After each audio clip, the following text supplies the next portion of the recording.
அனைவருக்கும் அன்பான வணக்கம். இன்றைய நாளும் ஒரு குட்டி கதையோடு உங்களை சந்தித்திருக்கின்றேன். இந்த குட்டி கதை கொஞ்சம் சுவாரஸ்யமான கதையாக இருந்தது. கொஞ்சம் அவர் ஒரு பெரிய பணக்காரராம். அவர் காரில் சென்று கொண்டிருந்திருக்கிறார் தனது மேனேஜருடன்.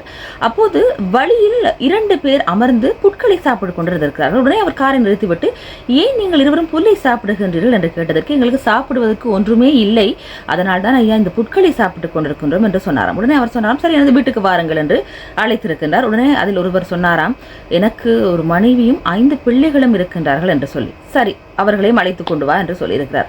அதே போல மற்ற நபரும் சொன்னாராம், எனக்கு மனைவியோடு 7 பிள்ளைகள் இருக்கின்றார்கள் ஐயா என்று சொல்லி.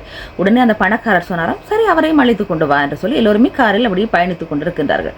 அப்போது அவர் சொன்னாராம், உங்களுக்கு எவ்வளவு பெரிய மனது, எங்களை இப்படி அழைத்துச் செல்கின்றீர்கள், எங்கள் இருவரை மட்டுமல்ல குடும்பத்தையே அழைத்துச் செல்கின்றீர்கள் என்று சொன்னால் உங்களது மனம் எவ்வளவு உயர்ந்தது என்று அவர் மிகவும் உயர்வாக அந்த பணக்காரை புகழ்ந்து கொண்டே வருகின்றார். உடனே அருகில் இருந்த மேனேஜர் சொன்னாராம், அதாவது நாங்கள் போகும் இடத்தில் புட்கள் நிறைய வளர்ந்து இருக்கின்றன என்று சொன்னாராம். உடனே அந்த ஏழைகளுக்கு என்ன சொல்வதென்றே தெரியவில்லை.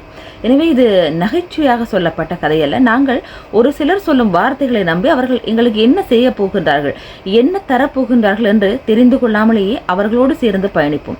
அப்படியானவர்கள் நட்பாக இருந்தாலும் சரி, உறவுகளாக இருந்தாலும் சரி, அவர்களை விட்டு விலகி இருப்பதே சிறந்தது. ஏனென்று சொன்னால் பாருங்கள், சாதாரணமாக அந்த ஏழைகள் இருவருமே தங்களுக்கு ஏதாவது உண்ண கிடைக்கும் என்றுதானே அவரோடு சென்றார்கள். ஆனால் அவரை ஏற்றிக்கொண்டு போய் நகைச்சுவையாக இப்படி சொல்லும் போது அவர்களுக்கு எவ்வளவு மன வருத்தத்தை அது அளித்திருக்கும். இந்த கதையை நான் உங்களோடு பகிர்ந்து கொள்வதற்கான காரணமும் அதுதான். ஏனென்று சொன்னால், நம்பி ஏமாந்து செல்கின்றவர்கள் நிறைய பேர் நம்ம மத்தியில் இருக்கிறார்கள்.